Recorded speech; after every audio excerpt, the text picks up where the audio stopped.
All right, everybody. Welcome to SaGa 2016. I'm Deuceler. I'm going to be running the Final Fantasy Legend to start things off. Hopefully you guys are going to be sticking around for a little while. We definitely have a nice chunk of beautifully delicious SaGa games headed your way. And yeah, unfortunately I'll be starting things off for you.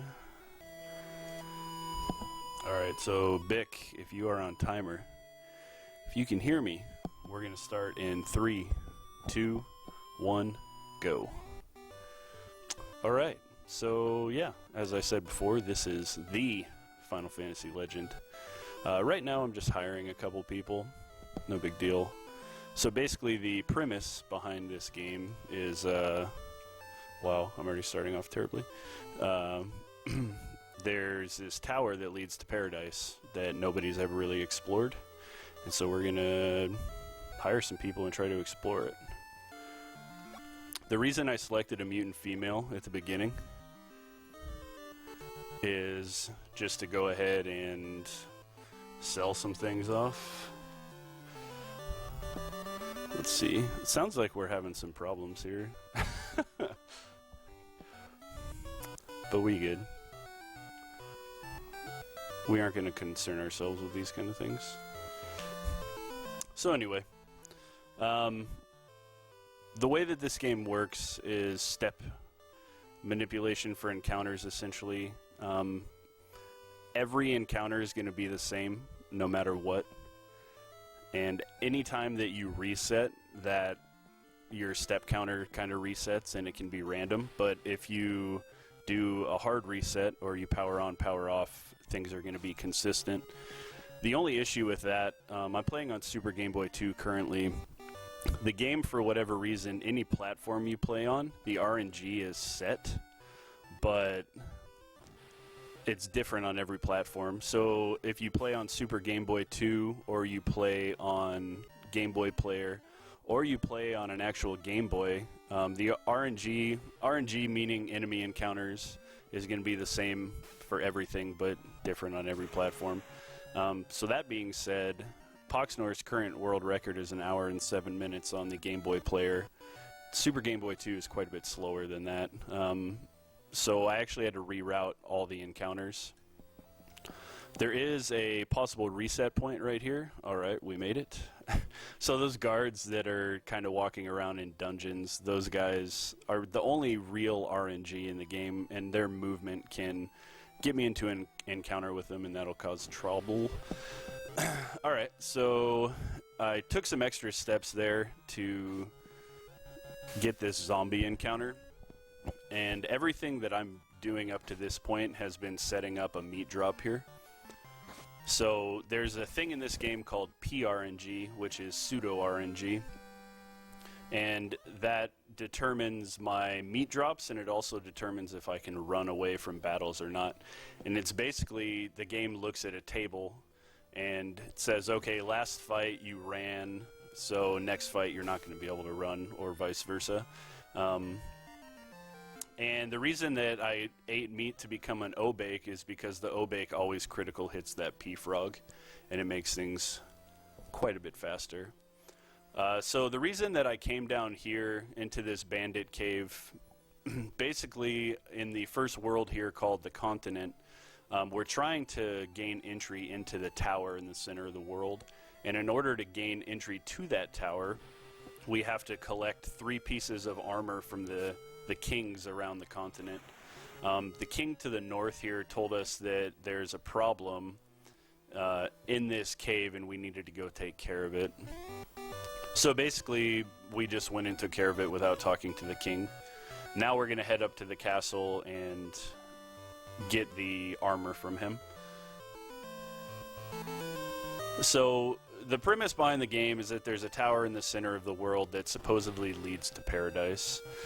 Nobody has tried to climb that tower, and nobody's gone inside of it, and so you are an adventurer who hires other people to do just that and see if we can actually get to paradise.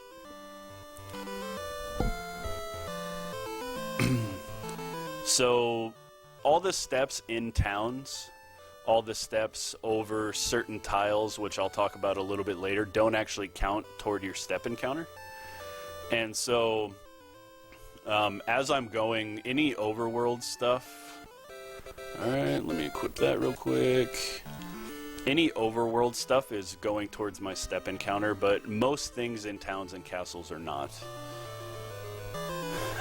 The reason I picked the mutant, I think I mentioned this earlier, is she actually starts with the saber, and the saber can be sold for 50 gold, and that allows me to equip her. And that's literally the only reason that we start with her. And you also notice that I picked a couple different monsters.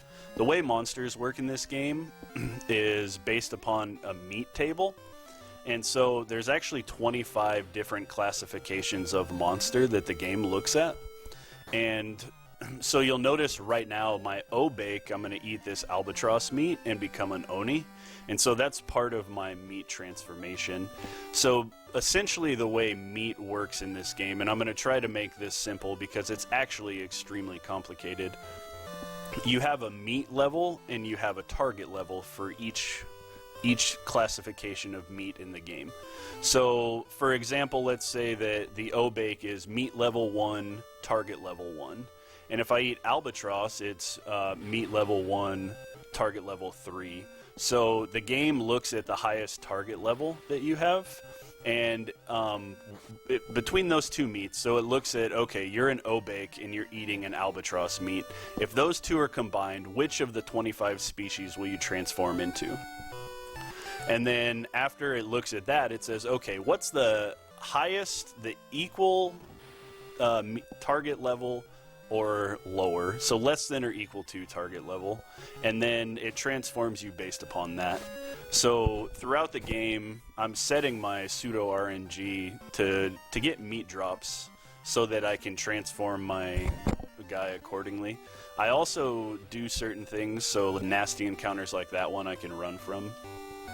So this is one of the disadvantages of Super Game Boy 2.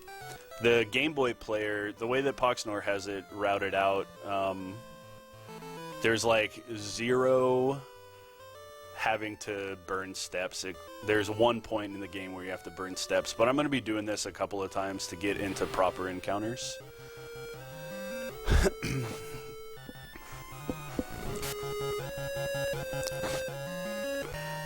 So here's the zombie meat, and we're transforming into a phantom.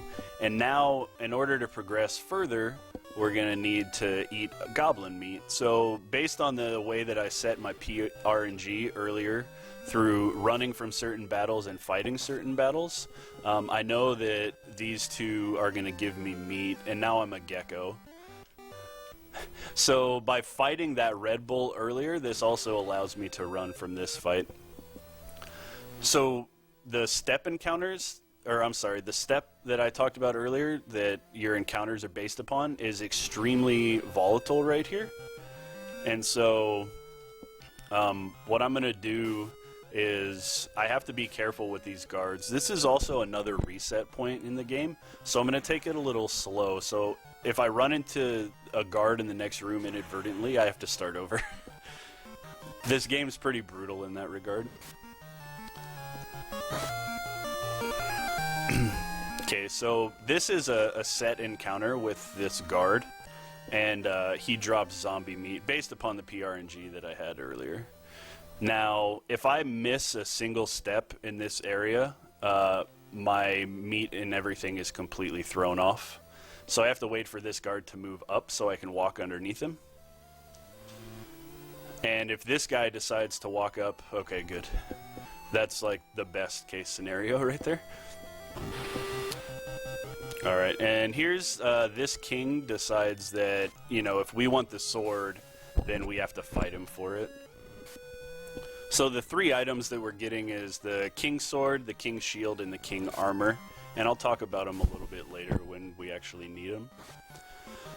Another thing I messed with was switching my party around, but that also affects RNG and stuff like that. And so if I mess up encounters, not only will it mess up my meat drops, but that king will do a critical hit on one of my characters, and it'll mess up my meat transformation.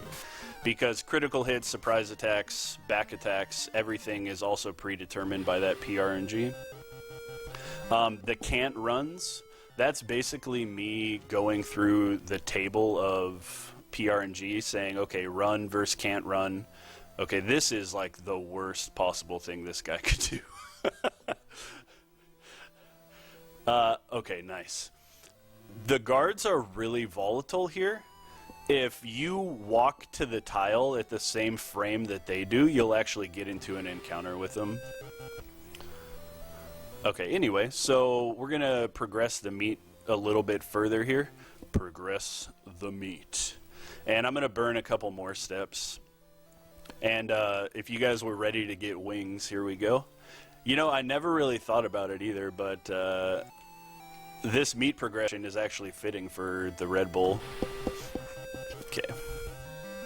Because the Red Bull is going to transform me into a hornet, so the Red Bull literally gives you wings. I progressed my meat. Alright, so here we go. Alright, now that's basically the rough stuff in Continent. Now we have to fight the rest of these battles to progress through the meat PRNG so I can get the proper drop. And we're going to head to the Central Kingdom here so that we can go and get the King Shield. And, you know, the adventurers that we have are going through quite a bit of turmoil already. If you think about, they had to fight a king to get a sword. They had to go and defeat a bandit in a cave to get the armor. So they're already being put to the test. But things are only going to get weirder from here on out. You got to remember, this tower that we're trying to progress, nobody knows anything about it, and nobody's even attempted to do it before. So we're definitely pioneers, trailblazers. We're like the Lewis and Clark of the Final Fantasy legend. Oh my god, the king is dead. So the steward here is going to try to frame us for the king's murder. Bad idea. He obviously doesn't know who we are or what we're doing. So you see a lot of times that I don't get damaged. That's all preset too. The damage that I do in these battles, it depends on if I use the same attacks every single time with every person, it's going to do the same damage and I'm going to take the same amount of damage. Alright, so this steward is like the weakest dude. You just hit him once and he dies. But this text is beautiful. You're scum. You make me sick. Alright, so now we got the shield and we can exit. And I'm going to have to burn a couple more steps after this goblin encounter just to make sure we progress our meat a little bit further.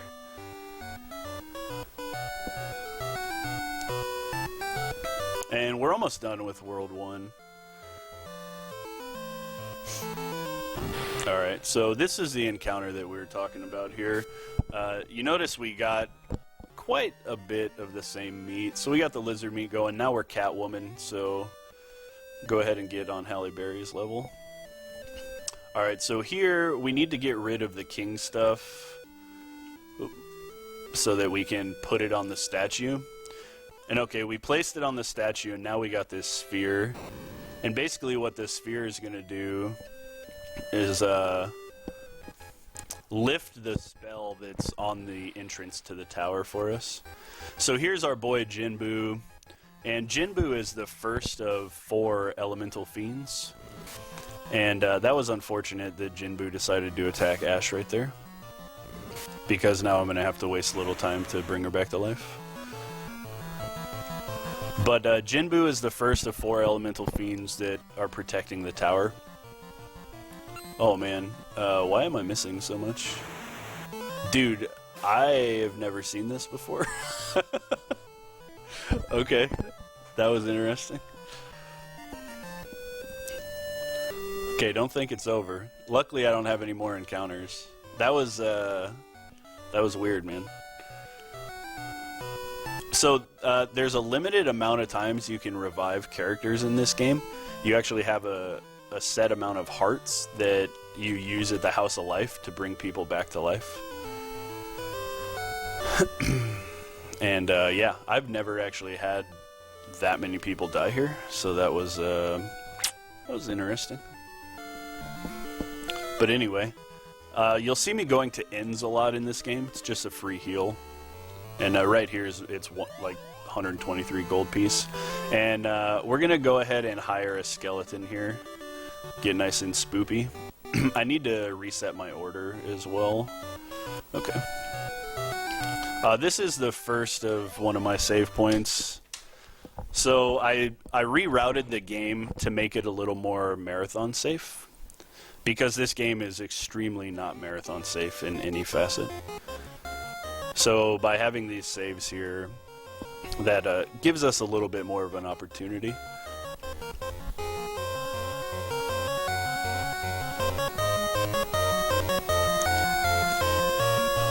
Crow, I thought it was. It should have been. That's the first time that I've ever had him kill anybody like that. He can kill the mutant female, Jinbu can. I've definitely had that occur before. It's just based upon her HP values, which I could increase with the Hornet, but no big deal. Okay, so now we've entered the tower, and you're going to see this being a thing multiple times. And we're actually ascending the tower. And so we're just climbing the tower without understanding where we're going or where it's going to lead or anything. And we're just exploring, man. We're trying to figure out this door to paradise.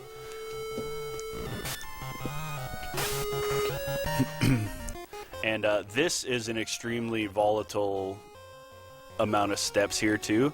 I get it on the encounter after the stairs. If I was to get an encounter on the stairs, not only would it be completely wrong, but it's a completely deadly encounter, and I would probably wipe my entire party.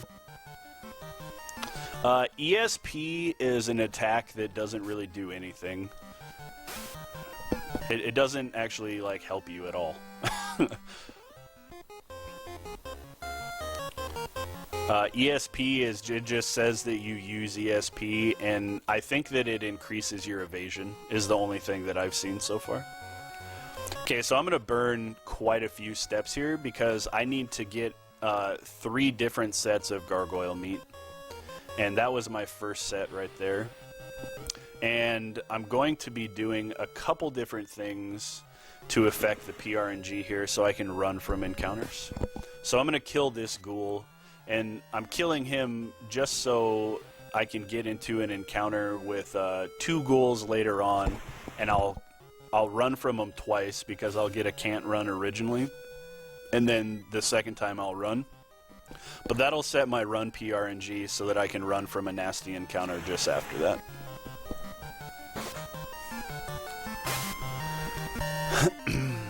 Alright, so I picked up that skeleton, and you notice that I advanced him to a clipper, and then now he's a jaguar. And we're going to just continue to use him to increase our strength. And that's basically all we're doing here. We selected the mutant female, like I said. That's the encounter I wanted to run from immediately. But, we had her just so we could sell stuff and equip her properly, and we have the monsters that we selected so that they can progress through. And essentially what we're trying to do is, right now we're trying to get a guy to become a beetle, and this is, you'll see here, that we're a raven now. And all these are based upon eating meat later on in the game that are going to allow us to have HP so that we can tank and have certain attacks that will allow us to progress really rapidly. And I'll talk about that a little bit closer to when it's actually happening, but we get a beetle because they have the saw attack. And the saw attack, if you've ever played this game, is just disgustingly overpowered, and it's beautiful.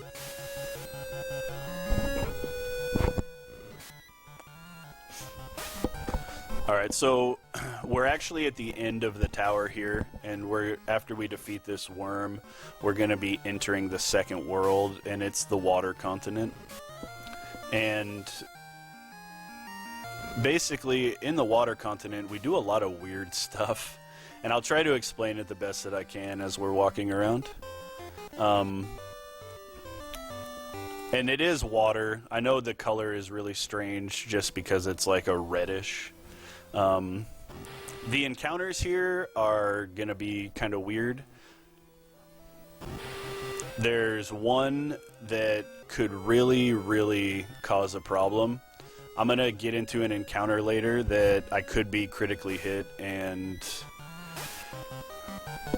yeah, it could cause a reset. Luckily, there's not a huge time loss if that happens.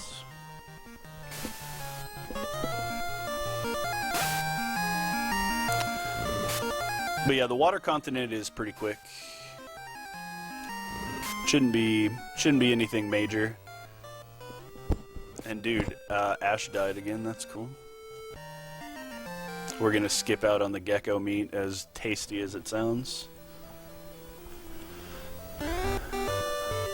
Just kind of progressing through these caves, hopping back and forth through the islands.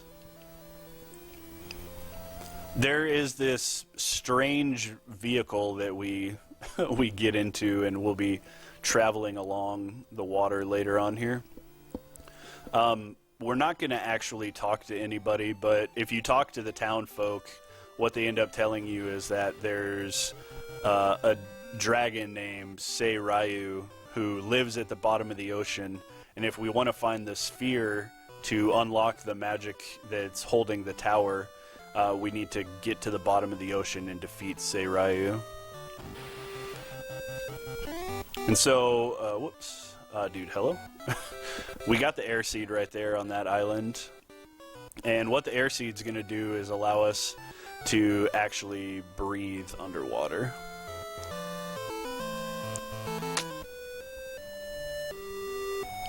Okay, so I can't really die anymore because I'm going to run out of hearts. That would be bad. But we're going to heal here. Again, I need to change my order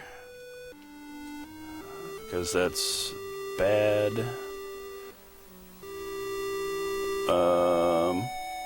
Yeah, that'll work.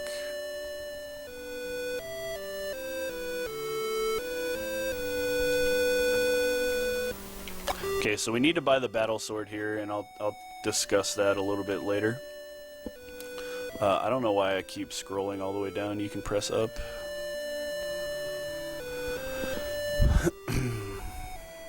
Alright, and this is another save point that I have designated in the game.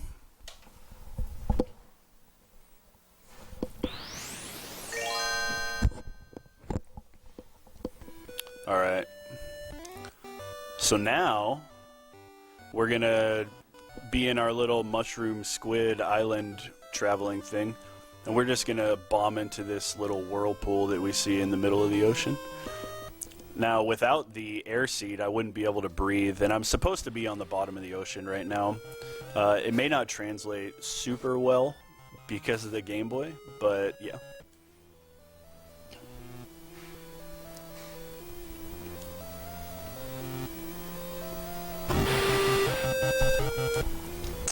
Alright, so here's the encounter I was talking about a little bit ago.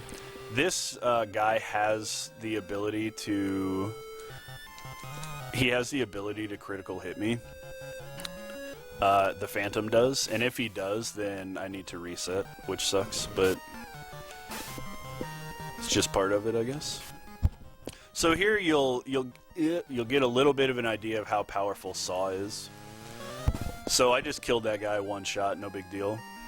The way Saw works in this game, the way it was supposed to work in the game, was that if you had a higher offense than the enemy had defense, then you would kill him.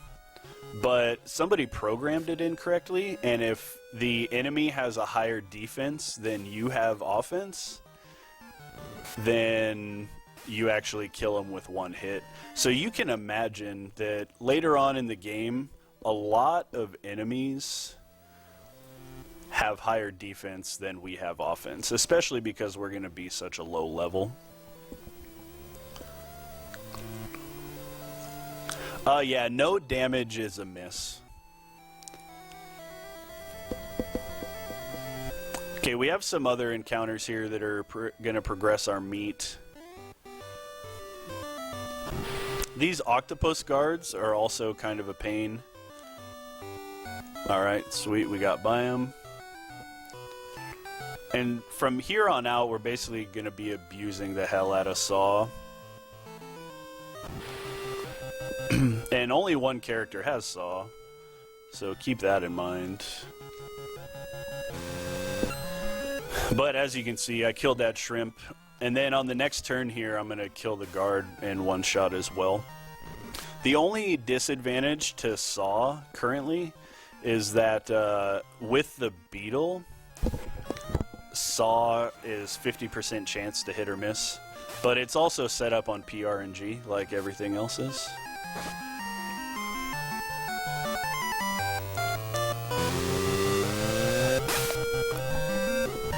Alright, so now we got shrimp meat. So now we're going to progress this guy to a rhino. Oh, see? Now... Okay, so here's some of the RNG that I talked about earlier. If this guy decides not to move, I just have to wait.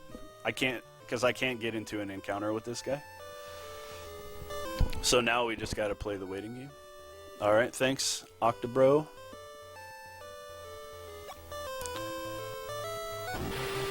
Okay, I'm gonna... Oh, can't run here. And this attack shouldn't be... Oh, dude, why are you doing this to me, dude?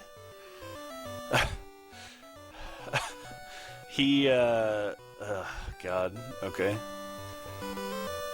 That might be an issue. It could be a problem.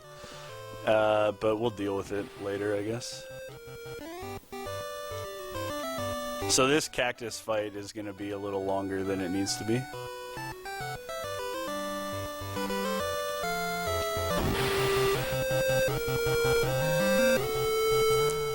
Yep, Ash is dead. I think she might be out of hearts, so that'll be interesting. Well, I healed her twice. I think you have 3 hearts. But it is quite possible that... I'll have to see, man. If I can't revive her, then I'm going to have to reset.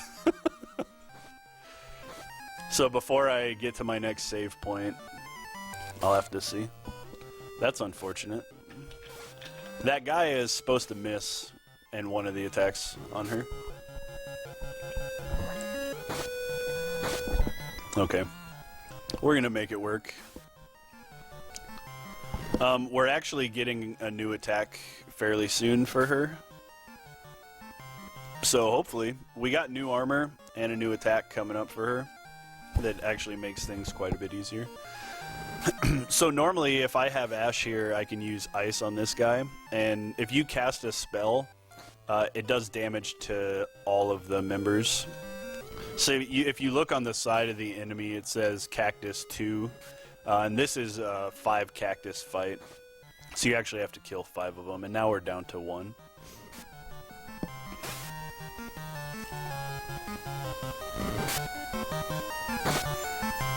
Alright. He should be dead this turn. Alright, man. We did it. So now the rhino becomes an atom crab. GG.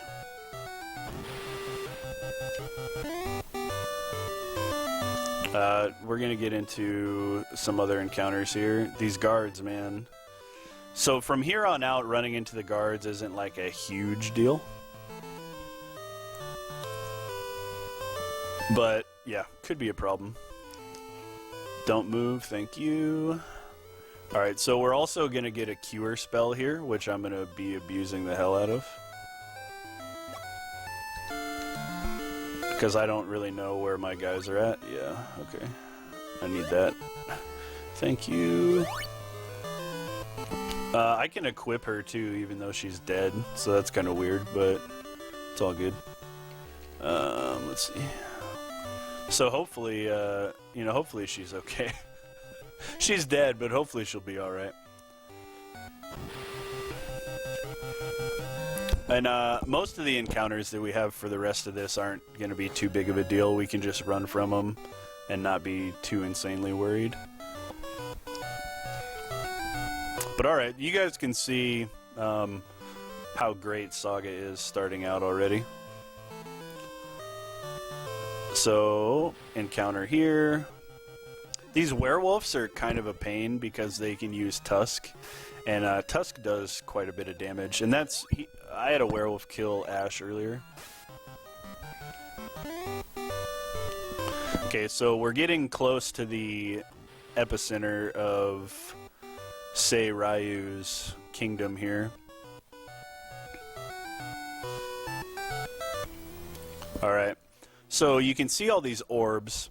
What we need here is a red orb. So I can actually select any of these, and if I select the wrong one, then it gives me an encounter. But hopefully you can see how broken Saw is. Alright, so there's the boss. So that was pretty fun. Now we're going to eat this with the Raven to become a Gazer. And the Gazer is extremely, extremely powerful at this point in the game. Like, he's insanely powerful. Alright, so now we have the red orb, but we want that to become a sphere. And in order to become a sphere, we need to have the other proper orb. Alright, so what I'm going to do here is see if I can actually revive Ash. If I can't revive Ash, then I have to reset. And we get to do all that over again. Oh, thank you, game. SaGa, you've been good to me. Alright, so we're good. We're good for a little bit.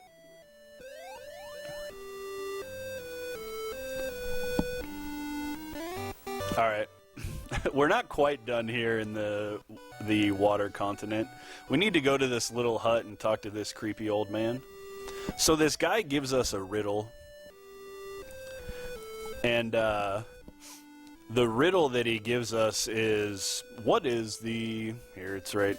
What can you get for 2 longswords, 3 gold helms, and 4 potions? Answer the riddle and bring it to me. And so... Earlier we bought a battle sword, and the answer to this riddle is the battle sword. So you actually have to leave and then bring it back to him, because the game assumes that you read this riddle and you're like, oh shit, okay. Overloaded, drop an item. Perfect, dude. Rapier, get out of that.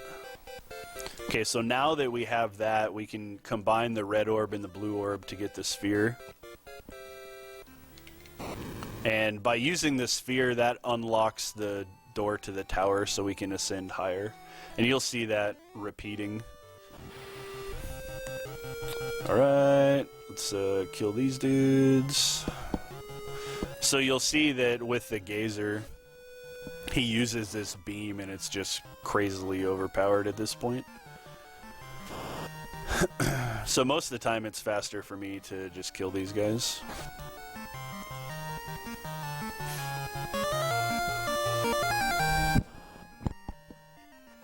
And I have a save point coming up, so all of this meat that's dropping and everything is irrelevant.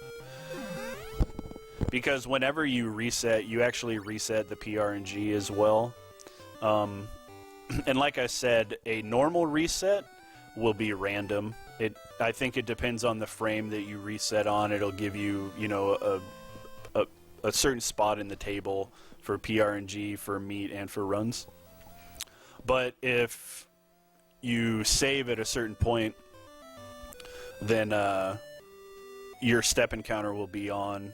And so that's basically what I had to do, was route to make sure the step encounter was good and to make sure that the RNG was set. You may wonder why I went to the inn there, even though I had full health. If I go to the inn, then I will not only increase my health, but it resets all of the attacks that I have. So like the Gazer can only use beam 10 times, and I used it 3 times there, so I wanted to make sure that he had the full 10. And I actually have a save point here as well. Alright. So this is where steps become extremely important.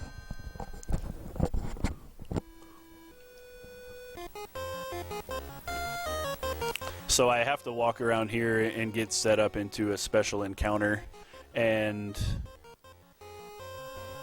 this is just setting the meat PRNG for what I got going on later.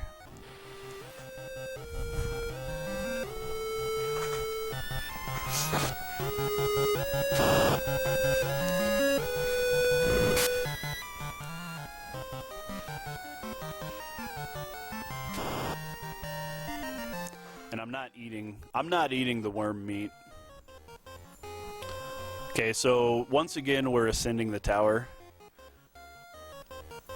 Here's our first encounter with the woodman that we're going to make sure we're going to want to eat his meat.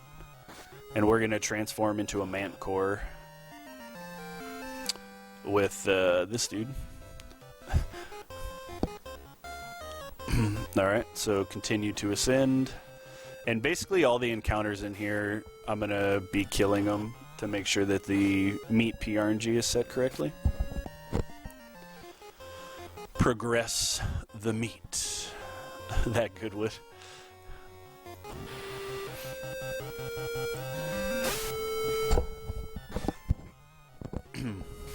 And we're going to be progressing the characters quite a bit here. And it's pretty amazing. A lot of this stuff, you'll see certain characters swapping back and forth between species and that kind of thing. So here I'm actually going to burn quite a few steps because I need to get another gazer in my party, and I need to transform this gazer currently. Alright. So we're going to eat this Atom Crab, and then we'll make the Mantcore turn into a gazer. And gazer is the alien type of thing that you see in the first slot there. Okay, and then now we're going to kill this Medusa, and we're going to transform the previous gazer that we had, and he's going to start a progression of becoming a much more powerful monster. So he's a crab now, and I mean that's no Atom Crab, but he's going to be eating Mantcore meat to become a pretty interesting monster here shortly. And running from this encounter is pivotal so that I can actually get the meat on the next encounter. But yeah, the sprites are going to be very similar for a lot of the enemies. Unfortunately, I mean, that's just kind of, you know, the way that the Game Boy went down. So this new attack that we have with Ash, our mutant female, is a grenade. And the grenade also hits every enemy. It's an extremely powerful attack. Let me make sure that this guy dies. The eagles are actually pretty strong. They won't kill you, not yet. But they also become a thunder later on, and they're pretty challenging. Alright, so now we're the greatest sprite in the game, this Thorn, who is, you know, an octopus type. And we're done ascending the tower, so we're actually entering World 3. And World 3 has my favorite music. There's a composer by the name of Nobuo Uematsu you may or may not have heard of, and he actually did the game music for this and the entire series of Final Fantasy Legends, so the music is incredible. A couple other fun things about Final Fantasy Legend. It was released in 1989. In Japan, it was called SaGa, so SaGa Boys shout out. And when they westernized the game, the SaGa series obviously wasn't known, and so they decided to go ahead and label it as a Final Fantasy, which is unfortunate because the series in itself is pretty dang good. Another interesting thing about this game, this is the first game that was developed by Squaresoft that actually sold 1 million copies. That's in Japan or Western. So, pretty much the first popular, quote, popular Final Fantasy game or SaGa game.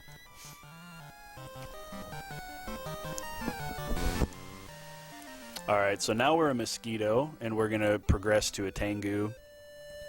So, in the third world, we have this guy, Bayako, who's the third elemental fiend.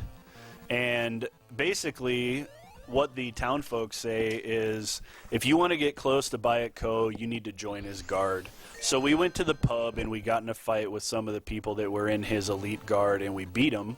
And so now we went and talked to Bayat-Ko, and he tells us, hey, there's this chick that we want you to go and get. And so this is her, and we are looking to rescue her currently. And so we employ one of his airship type things that I'm not really quite sure what it is, to be honest. But we get one of those, and now we're headed off to do his dirty work. The steps here are extremely important. If I'm one step off, then I can mess up this entire encounter. But it should be good. I got to burn an extra one here, and then on the last cloud tile, I get into this. And this P-worm is important because it's going to progress our Tengu to a giant. And a giant is going to be extremely important later on. Alright, so now we're going to progress the Gazer. He was extremely powerful in the second world. In this world, he works, but you can see he's not one-shotting anybody, so it's not super important to have him now. So he's a crab, and you guys should be familiar with the crab at this point. Alright. And some of the items and stuff I'm buying here are strictly to progress and clear inventory space. I want to keep my cure. My ice is good. And I'm going to buy this stone spell twice. And that's for Ash, so that she has something to do later on. Alright. So this is probably the most boring part in the game. This is the flying fortress here, and it's Bayat-Ko's fortress. And so we went and found the girl, and we told it we're going to just climb up to the top of the tower and tell him, like, hey, we found her. Now what do you want us to do? Okay, and I set up that encounter so that I get a meat drop in a scripted encounter here in just a minute. All these guards don't actually fight you. They just tell you that Bayat-Ko is waiting on the 7th floor for you. And similar to how you can get into an encounter, these guys can talk to you. If you walk onto the same tile that they're going to, you're forced into talking to them. And it's kind of weird. They almost teleport sometimes. Like, they'll just move over really fast. I'm glad that we didn't get to see that, though. So there's a couple different things that I have to do here as I'm ascending this tower. Nothing too major, but hopefully this guard's out of the way. Okay, that guard can walk on that door. I have to make sure to grab the right keys. See? So Malil is the other woman that we're looking for. So we saw Janine earlier, and Malil is her sister. And so after we saved Janine, she said that, you know, my sister is in the top of this tower. Can you save her? So out of the goodness of our heart, of course we're going to save her. Longest hallway in the game. So this is finally the top of the tower. I had to grab that key to open this door. And you can see these guards are definitely protecting her. But we're going to go ahead and mess them up. And like I said, I got in that encounter prior to this so that I could change this guy to a gunfish. Okay, and so Malil, are you okay? Yeah, I'm a friend of Janine, my sister. Where is she? She's in the forest. Okay. Well, then Bayat-Ko comes out and he says, hey, you know what? I know that you're the guy that defeated the 2 other elemental fiends, and I was just setting you up. So now I'm going to throw you in jail. And this is the single greatest quote. No one can bend those bars. Wow, who are you? Like, so you just bend the bars and break them in half. But that PRNG that we set up also hooks us up right here because we need imp meat to transform the gunfish into a Maya Jow. So we're going to go ahead and do that. And there is a fight that we need here. We need mosquito meat yet again. And unfortunately, it takes walking around a lot to get that meat. So I have a save point, and I messed with this particular encounter for roughly 6 hours. And this is the only way that I found to be able to actually get it.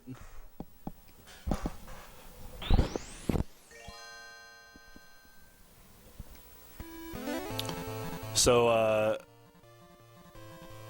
this is just a standard imp encounter here. Throw a grenade.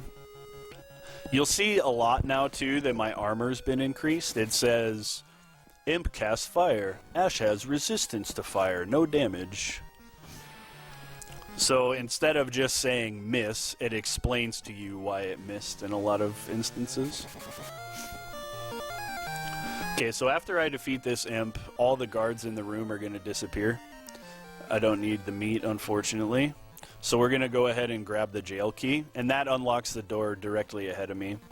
But I have to walk around a lot right here. Like I said, I messed with this for like 6 hours on the Super Game Boy 2, trying to determine a faster way to get a mosquito encounter here. But in those 6 hours of running around, this is the only time that I actually even got into a mosquito encounter. And I tried different save states, or different saves, not save states, but different saves all over in here to see if I could adjust the step encounter to get the proper manipulation so I could actually get a mosquito. And this, like I said, is the only way that I actually saw a mosquito. And unfortunately, it takes a while, but the progression that I'm going for, I changed my guy with the P-worm a little bit ago into a giant, and that giant is going to become an undead creature called a wight. And the reason that's important is because in the next world, I'm going to progress the wight into a mutant. And the mutant has the saw ability. And the difference between the saw ability with the mutant and the beetle is that the mutant has a much, much higher hit rate. So as we're later in the game, we can use that saw without the risk of actually missing, because the beetle misses pretty frequently. And you'll see once we get to the World of Rune, which is World 4, that saw is going to be extremely important for us.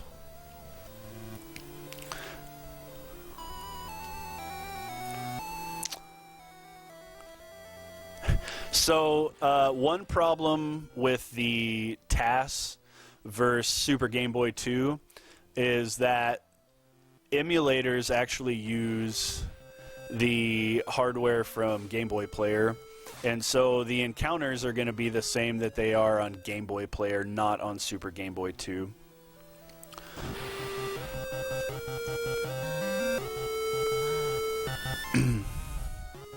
So it makes it difficult to set the RNG or understand what values I need, because the Super Game Boy 2 is kind of its own thing. So basically, in order to be competitive in the run of this game, you're going to need a Game Boy player. Not only because... Oh, okay. I can look into that, Crow. Not only are you going to be competitive because the encounters are a lot better. Okay, here we go. So this is always a surprise attack also. But we need this mosquito meat.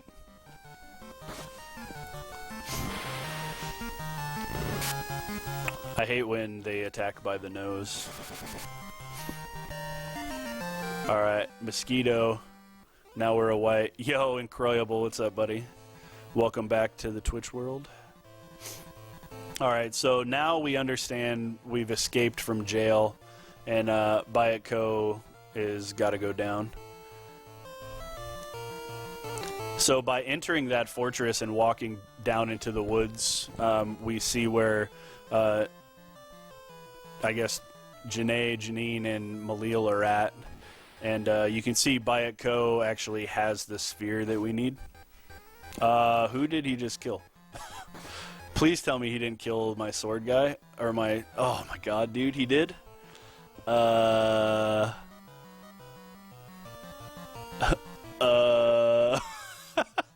Hopefully we can kill him, dude. Let's see. I shouldn't have died right there. Okay, that's interesting. I'm very interested because he shouldn't have died.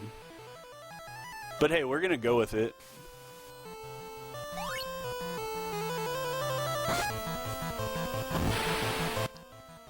Okay, I killed him still, so we're good. Don't worry about it. We in there.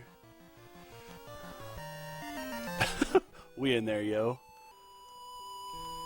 Okay, so he takes the sphere with him, but it turns out that Malil cries, and her tear drops down, and it's actually the white sphere. Okay, so I think that I have a heart for him still. If not, then I'll be resetting, so that'll be interesting. Let's check it out.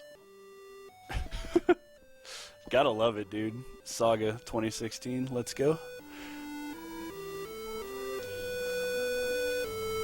Alright, dude. Holy crap. Dude, this is like the best thing ever.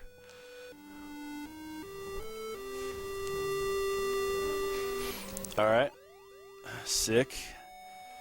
Now we get to rearrange all this stuff.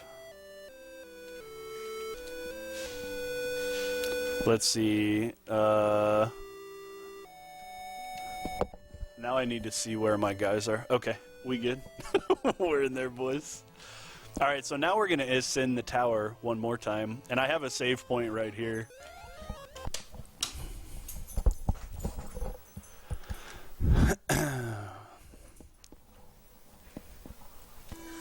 Alright, so here we go. So we're ascending the tower into the final world, which is the world of ruin. It's like an apocalyptic era world. Sorry if you can hear my dogs chasing each other. But alright, here we go. So now we're going to get into a couple other encounters. How different is this game on Super Game Boy, Game Boy Player? So the game itself is essentially the same as far as, you know, going through the worlds, where you need to go. But the PRNG is what's going to be the big difference. So any kind of RNG, and like I said, it's not technically RNG, any kind of randomization is based upon like Boolean values in a table. So it's it's a simple like binary yes or no. And the main difference is that is going to be changed in Game Boy or Super Game Boy 2 versus Game Boy Player. And the step encounters are going to be different. So basically, if you're familiar with like Final Fantasy IV, the seed that you have for your encounters is going to be different. So I took the long way around the door there because I'll avoid a bad encounter in this room by doing so. And yeah. So now I'm going to burn a couple more steps. Griever, how you doing, buddy? So now we run into an antlion. More Final Fantasy IV shoutouts. And now we're a warrior, so that's exactly what we wanted to be.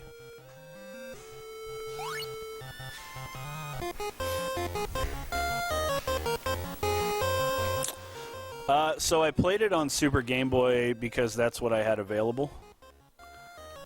I didn't have a Game Boy player at the time, and nobody knew if it was faster or slower. And so when I routed it on Super Game Boy, we all learned that it's much slower. So using Saw there on that Gazer is huge, because that Gazer does a lot of damage. I think that saw might work. We'll see.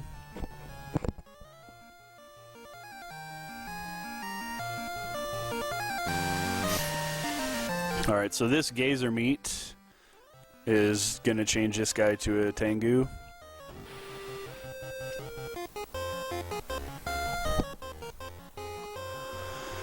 I'm going to heal here just to be a little... so we don't run into any previous problems that we've had. Because I can't afford anybody to die at all. But the meat progression is almost done.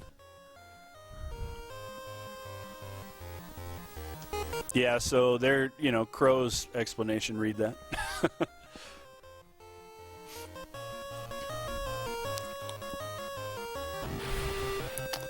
Alright, so this unfortunately is a can't run, and then we can run from it on the following. Dude, what the hell? I've never had that guy die. What is going on right now, man? I think that I should be okay here. I think. Dude, this is like the craziest... I don't know how many times I've done that and that guy's never died. Let me look at... That's interesting. Okay. Cool game.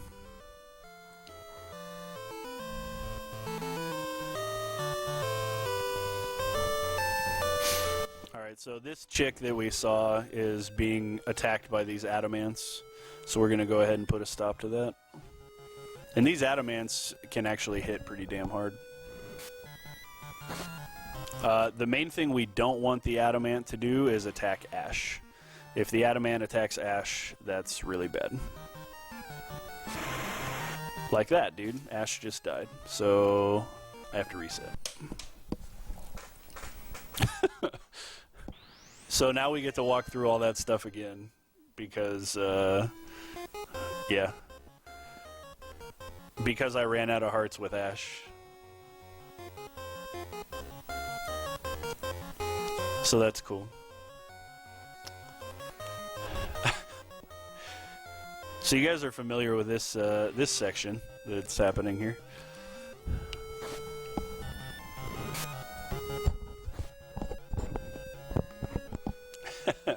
Get comfy. No, man, that's unfortunate. Yeah, they remade this game on WonderSwan Color in like 2000.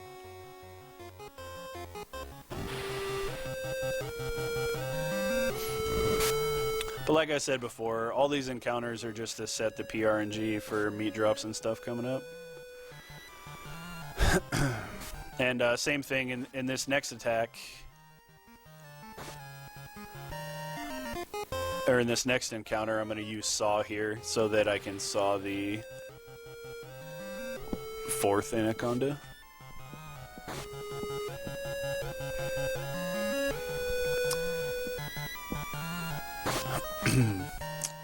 Man, that bums me out, dude, that she died. That sucks. But oh well. And the thing with Ash is she has really low HP. And so it's not like I can heal her. Just depends on if she gets hit or not.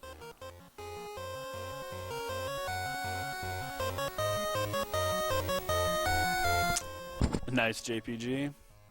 Yeah, pretty much that's... Yeah, WonderSwan obviously was only released in Japan.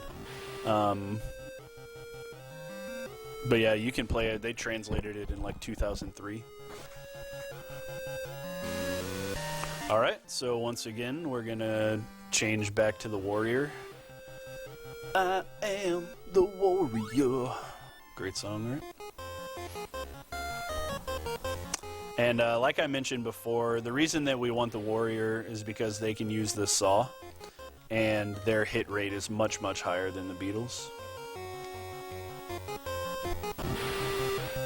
Alright. Actually, let's do... Man, okay. No, dude, I'm wrong. Sorry.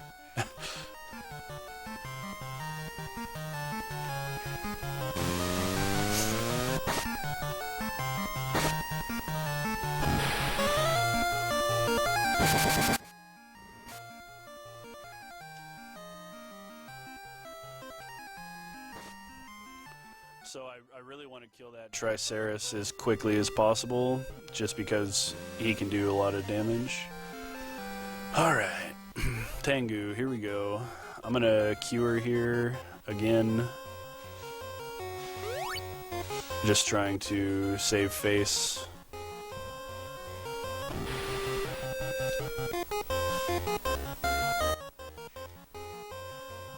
Because, man, that reset was unfortunate.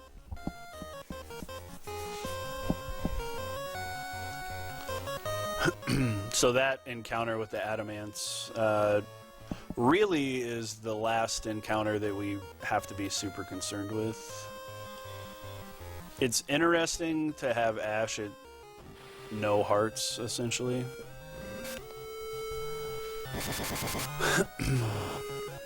Dude. Why? Okay, so that happened last time also. But, yeah. So that means Ash would be killed again unless I switch places with her. So hopefully, hopefully.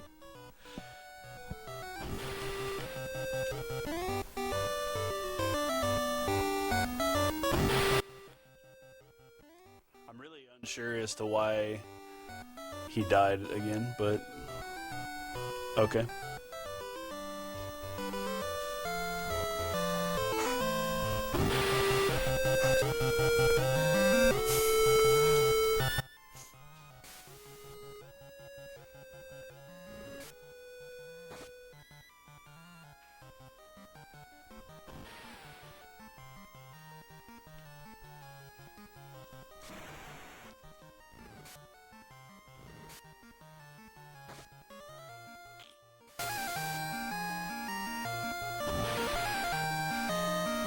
Okay, so this, as long as this guy doesn't attack Ash, we're good. Okay, we did it.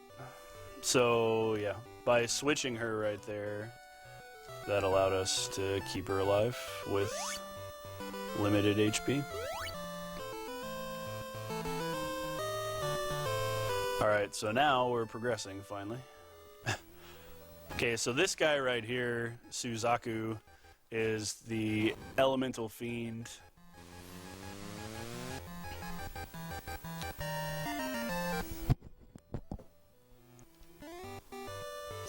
Alright, man, so now we're gonna go ahead and hit this. We'll see.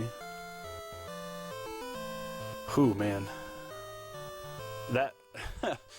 that's never happened before. That's interesting to me.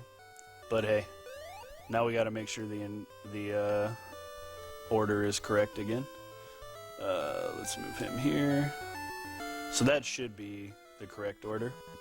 Alright, so now we're in the world of Rune, the final world in the game. And we walk into this bar and it says, hey, if you want to drink here, you must speak to me first. And this is our boy Sochu, or Socho, however you want to say it. And he tries to get in a fight with us, but his sister says, hey, I know you, even though I have no idea who she is. And they explain to you that Suzaku, that Phoenix type guy that we just defeated, is basically walking around and owning the world. And we need to create an item in order to drop his force field.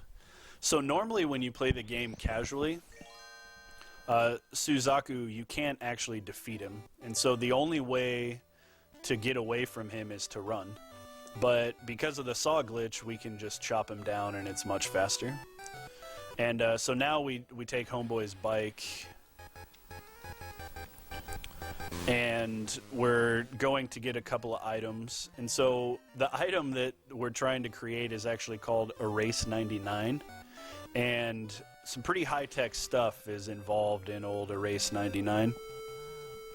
So we're going to be getting such incredible items as the ROM and the board. And then once we get those, we're going to need plutonium. And once we have plutonium, we can create Erase 99. So right now, what I'm doing is going to get the ROM and the board.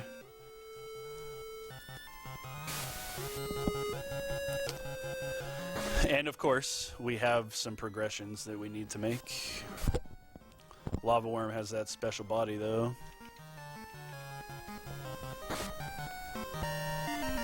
Alright, so more curing, just to be safe, because I can't afford to die.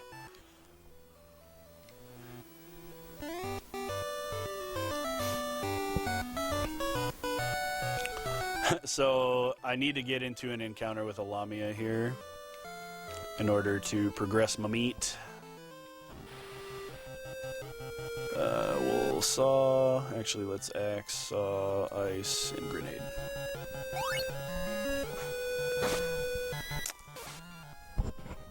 Alright, so once we get this Lamia meat, we're gonna progress this guy, and he's gonna be our main tank, basically.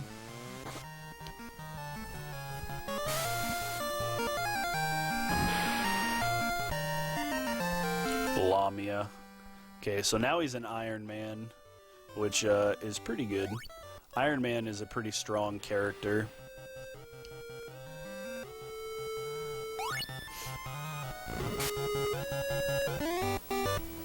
Alright, so when I was a kid, I never found this little hidden area. And, I mean, you can probably see why. It's just like a hidden tile randomly. And then so we go there, and here we are. So now we're going to buy a couple things to make our mutant a little bit stronger.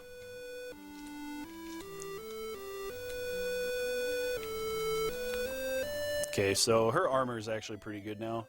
And these guys walking around can actually block our path, and it's a pain, but now we're going to clear some inventory space. I think that should be everything. And then we're going to buy a rod, which actually is another curing item.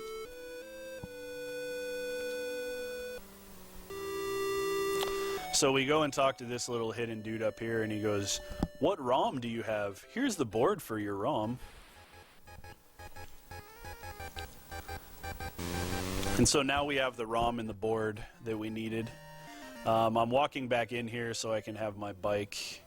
So some of these buildings, they're similar to walking in a town, and with the bike you can actually fly over them. And when you fly over them, it doesn't actually count towards your step encounter. But that's kind of irrelevant anyway, because we're about to have another save point. Okay, so we're back in town, drop in the inn. As you guys have noticed, that is a reoccurring theme. So we're going to buy a little bit of armor here for the mutant female that we have. We're going to buy this suit armor. And we won't equip it yet because we're going to be getting another good item to equip her with. Grab the extra bike. Dude, hello? Get off me. So Sucho says, hey, let's get hammered and go to sleep, and we'll go get the plutonium tomorrow. And basically we're trying to sneak out, but they all say, hey, you can leave us behind, we're coming with you.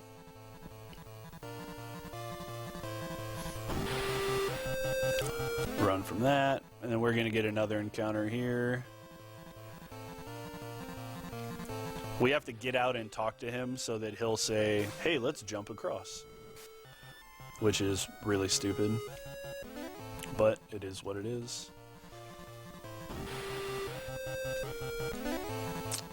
Alright, so now we're progressing through, and we're heading in to get the plutonium. It looks like this is just black, but if you fall off that edge, it actually takes you back to the beginning. So we're going to ascend this thing, and our boy Socho is following closely behind us. Alright, so this is a scripted encounter that we get in with the Evil Eye. And we're actually going to progress our Beetle, finally. Beetle has been the same since the beginning of the Second World. So we progress the beetle to a Demo King, which is a little bit more powerful character, and we don't need Saw anymore. Okay, so this part always confused me when I was a kid. So Cho comes, and he says, "Oh man, I caught up to you." In this force field that we have, he just decides to kill himself and plow through it. "I've shown you a real man, haven't I?" And it's like, dude, why would you do that? You know? Look after my sister. Okay, yeah, no problem, dude, whatever. And so he gave us the band helm, and so that's, we're going to equip that. We're going to queue her here just to be safe. Alright, so here we found the plutonium. Let's get it. We can neutralize the force field. I'm overloaded. I need to drop an item. Sick, dude. Okay, so here's the machine. Whatever shall we do? I mean, this machine is here. How are we going to kill it? I guess we'll just saw it and be through. Alright, cool. So now we're here. And now we're going to save. So now we put together a ROM, a board, and plutonium. And everybody knows that if you have a ROM, a board, and plutonium, that you're obviously going to get a race 99. So by saving and resetting here, I saved myself a butt ton of encounters. So I'm going to enter this skyscraper, and we're going to kill these guys. Going to fight fire with fire.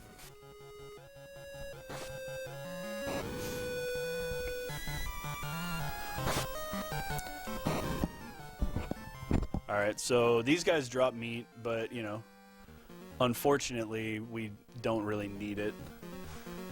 And we're going to fight one more guy, and this will be the last guy we fight for a little while we're in here.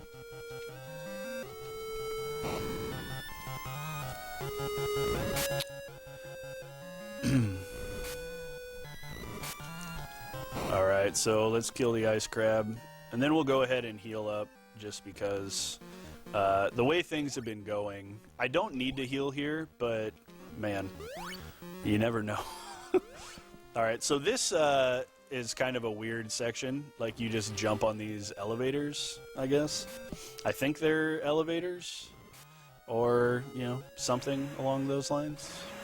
I can't really say for sure, but I know that I press right and I don't really have to do anything. Alright, here's some sneaky hidden passageways. Dude, hello?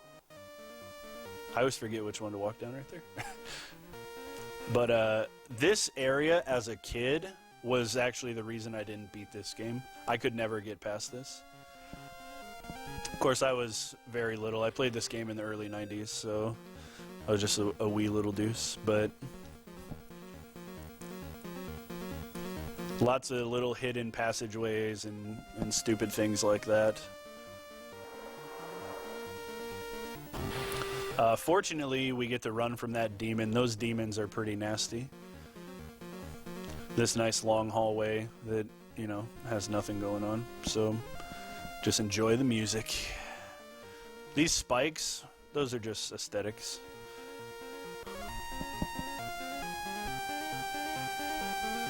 Now this area is like a cool little spot. Everything's kind of hidden. And so you go through this like hidden little walkway here. Dude, I don't need to save here, I'm sorry, I don't need to heal here, but I'm going to. That's just the way things have been going. So we go in there. And it was always weird to me going through this, because you go up 2 levels and then you go down a couple. And once you go down a couple, you're on the bottom floor. So what we're trying to do is get to a train station here, because that's where Suzaku is gone.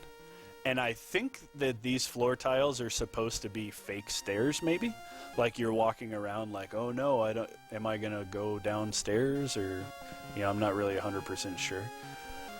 But we're definitely gonna go here and run from this encounter. Okay, so the next encounter we get, we're actually gonna fight, and we're gonna get some behemoth meat. And this behemoth meat is gonna be very pivotal in our progression, because now we're gonna transform our guys into tanks. And we want that. Yeah, those were Wi-Fi tiles, actually.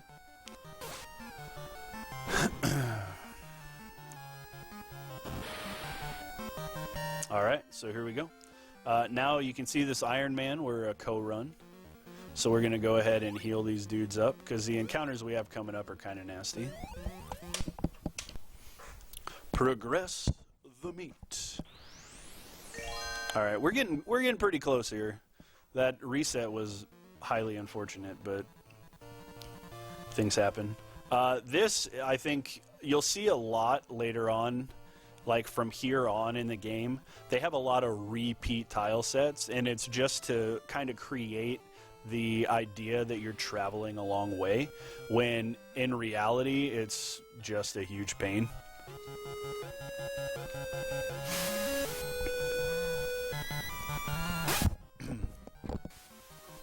So these stone men are pretty nasty. So I try to get a hold of them as quickly as possible. You can see they're doing pretty good damage. No, don't saw that guy.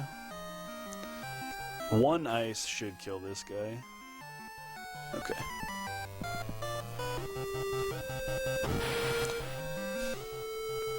Do. Alright, so after this encounter, we're going to get a very similar encounter. We don't want the Stone Man meat, but we do want to equip her with sleep. That was definitely not stone. I say sleep because it puts them to sleep. Where's my rod? I need my rod. Alright. So, like I said, very similar encounter coming up. 3 nasties. Should be the tile after this chick. Alright. And we're gonna saw him, ice him, and then stone this guy. And so these thunders do a lot of damage. But by using stone... Stone is a spell that is incredibly effective in this game. If you stone an enemy, you just kill him. So you'll see that I killed one of those guys. Actually, let's axe him. Let's ice him.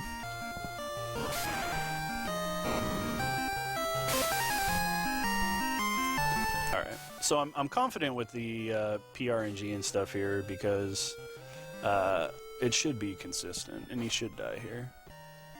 Alright, so Dragon 3, now we're going to be a fireman. Don't ask me why a fireman is like this OP guy. I'm not really sure, but I think that's amazing that this guy is the fireman. Surprise attack, oh sick.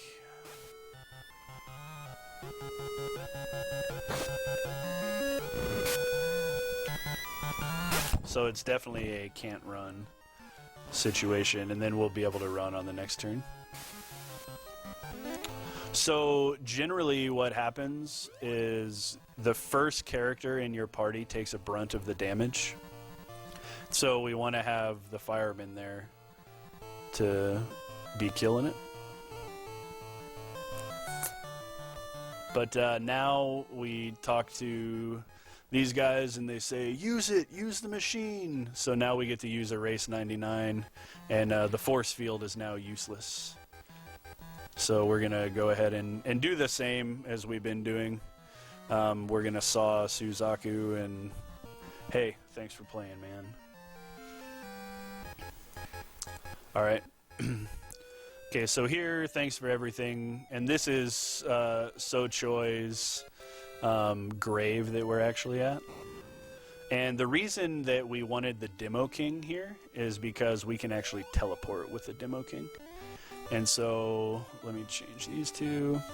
The Demo King can teleport us throughout the tower, which is a damn useful skill.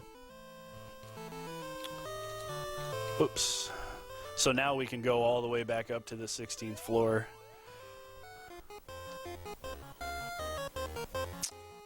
And yeah, now we're doing the final ascent. So we're going through here and we're gonna figure out what's going on. So basically it's like, okay, we defeated the 4 elemental fiends. Now that we've defeated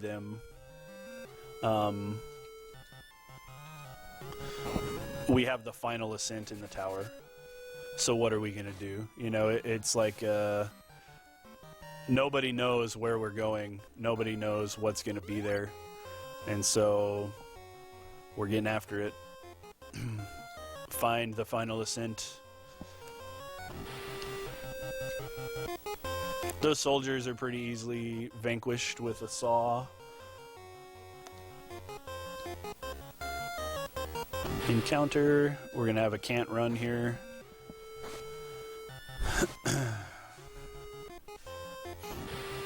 Alright, Dragon 4. So all those dragons with the same sprites, they're actually different levels of dragons. There's dragon like 1, 2, 3, and 4.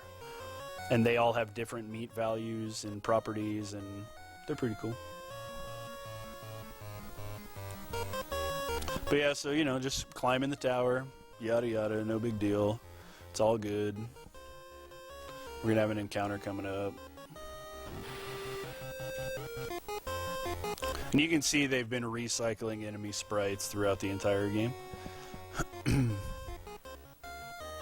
Alright, so let me save. This is basically the end portion of the game here.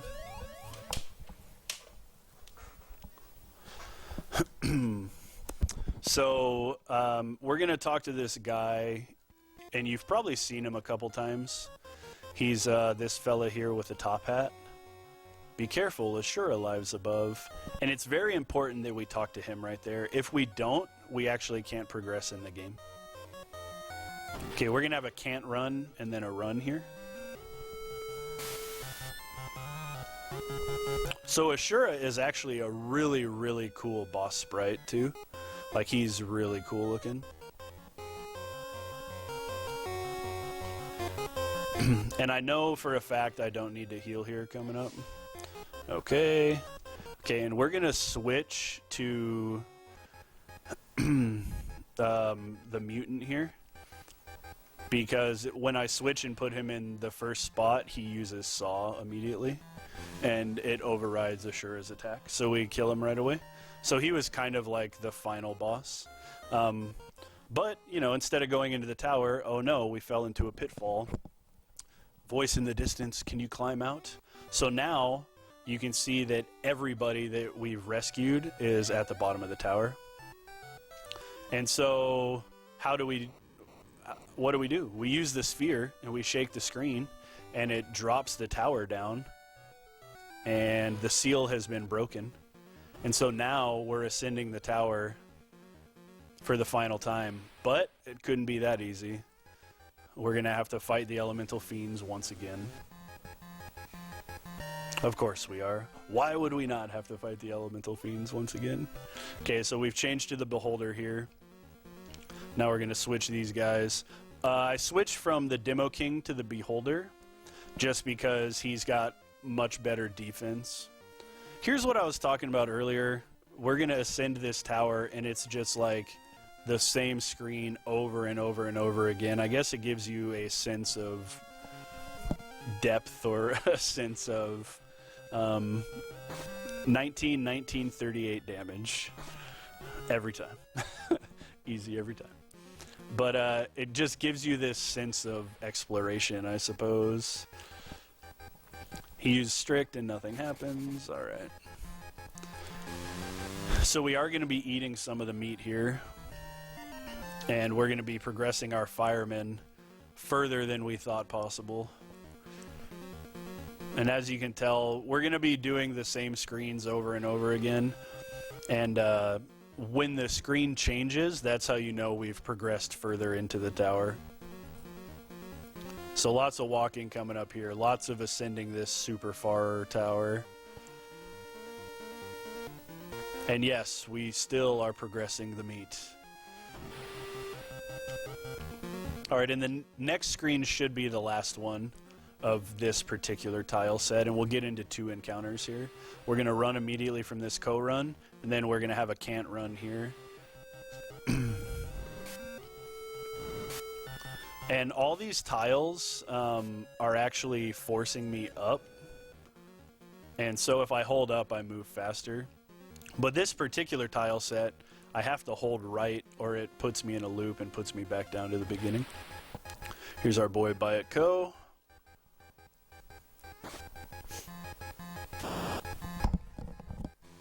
And with the saw, he's vanquished once again. He drops meat, but we don't need it.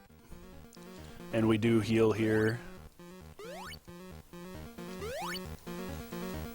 There is some kind of tricky encounters coming up.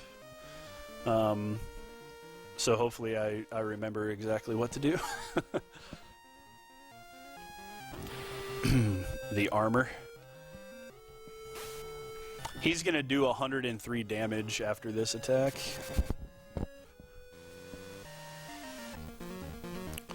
Alright. So like I said, man, this is just like going.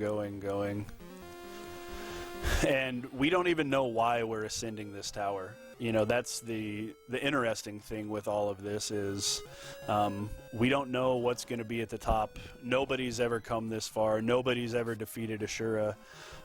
It was known that Ashura was kind of the man at the top of the tower. And so we're going to just try to figure out exactly what's going on. And so we're traveling into the unknown. Encounter coming up here on the last red tile. So this is the encounter that we wanted. We want the Bone King. Bone King is going to be the final meat that we're going to have. He's going to be our final meat progression.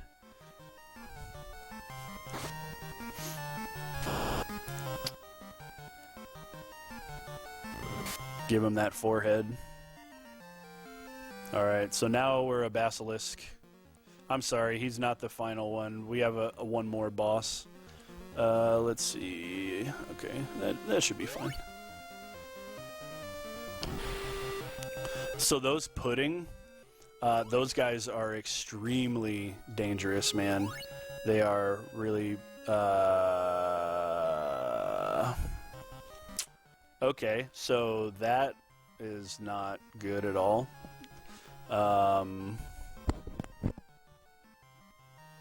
Why and how did that happen? Awesome game, dude. Awesome game, man. Those guys shouldn't do that. Okay. Sorry. That shouldn't be a thing at all, dude. So I have to have that guy. If not, he has the saw. So without him, we're doomed. Dude, I don't know how many times I've done that encounter and never had that happen.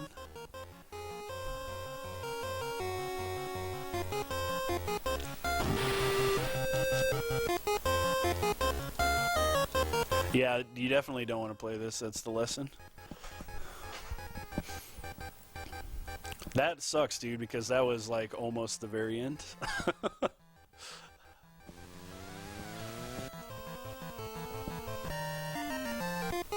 Man, sorry guys. Definitely rip Estimate, dude. I can't even imagine how far behind Estimate I'm gonna be now. But anyway, I digress. What do you say we climb this lovely tower, boys? Here we go, man. That's insane, dude. I really don't even know what to say about that. Estimate went to pieces. But, yeah, so I'll definitely move him out of there, I guess. Shit. I'm gonna move him down like that.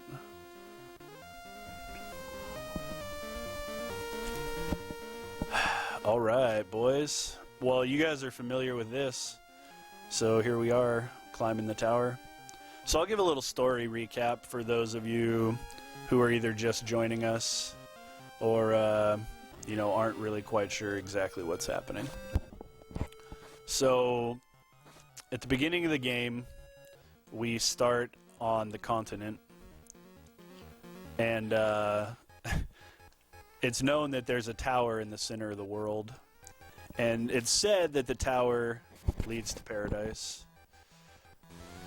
And with the tower leading to paradise, of course, we're going to be curious, right?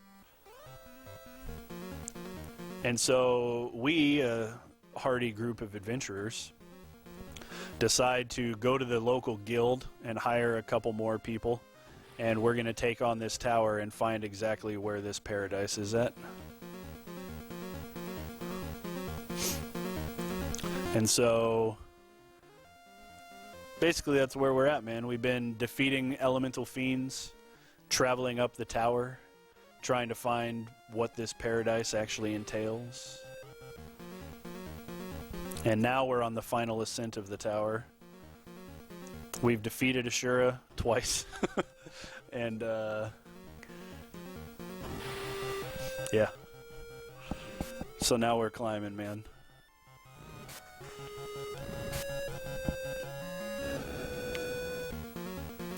I still am perplexed by that. That is interesting. Because I did this morning too, and it was definitely the same as it always is. Yep, sword, yep, beam, saw, dead. So I don't know. I mean, everything else was according to plan, but I don't know, man. SaGa, I guess.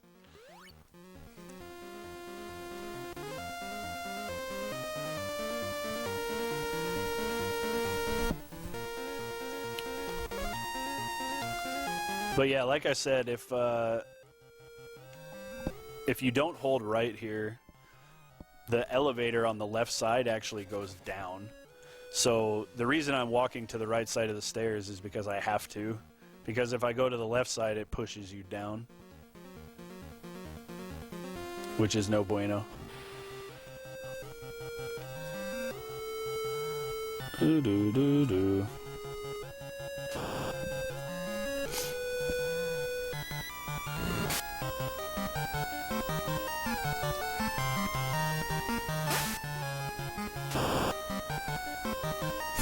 I wonder, okay, it must be this attack that's messing me up. Interesting. Okay. Well, I hope it doesn't happen again. If it does, I'm really sorry, Bick. Okay, back to the Bone King, man. Jeez.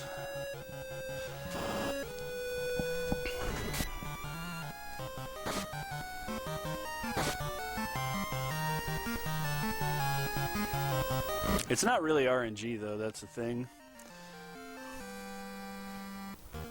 Here's the Basilisk. Alright. Dude, I'm trying not to, I swear. I swear I'm not.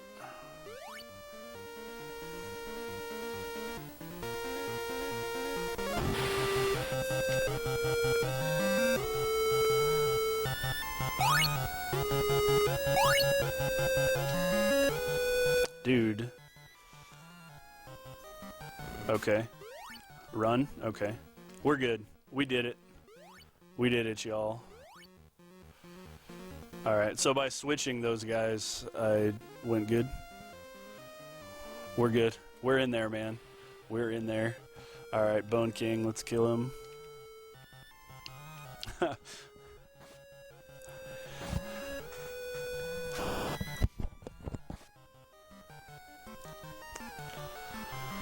Alright, the rest is smooth sailing, man, I swear. I swear it is. I've said that before, but mark my words, we're good.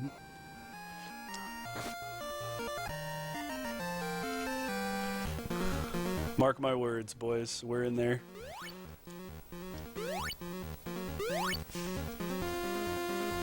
Alright, so here's our boy Suzaku.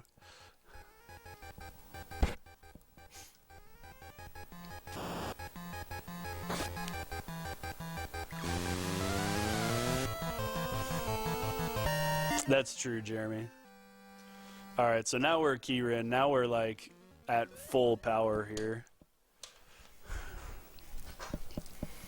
Yeah, Bone King is pretty swanky. All right, so that's the final save of the game. We have progressed our meat, ladies and gentlemen.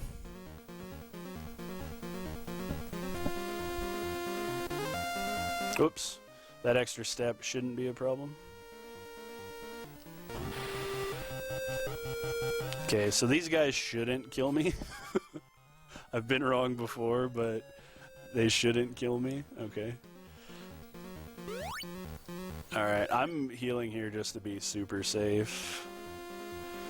Alright, so as we're progressing up here, not with the meat.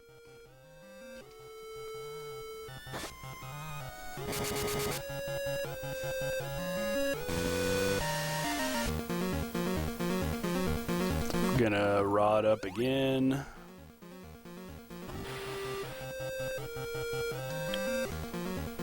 Alright. We're getting close, boys. After we progress here, we've got one more thing to climb. And this is the Final Fantasy legend, for those of you who've forgotten. See, dude, this is brutal. It's so slow to climb up this stuff. Alright, here we go. Here's our final ascent. Let's go. Fireman attacks, of course, he's brutal.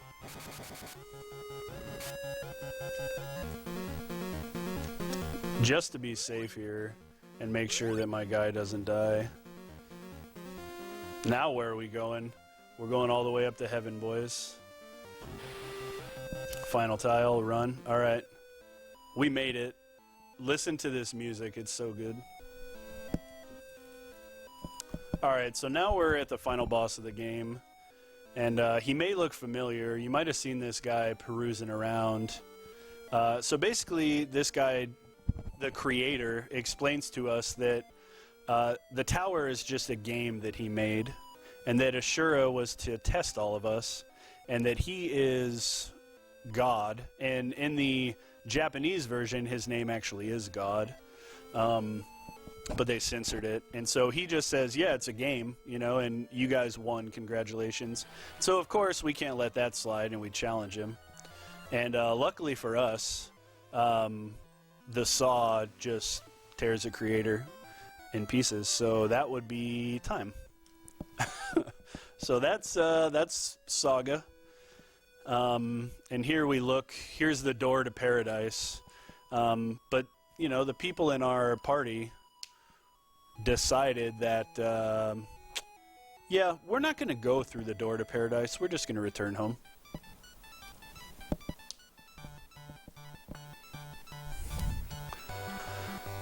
So, yeah. Man, that was a run.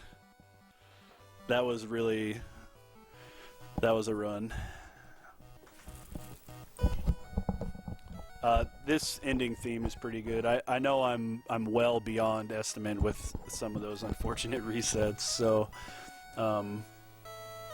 appreciate everybody hanging out. Make sure that you guys stick around. The rest of the SaGa games are not nearly as volatile as this. They may not have the meat progression, but yeah, so stick around. We got a lot of good games coming up over the next 2 days. Shout out to SaGa Boys, and thank you very much, Bick, for putting on this great event. So have a good one, everybody. Hopefully you enjoyed my suffering.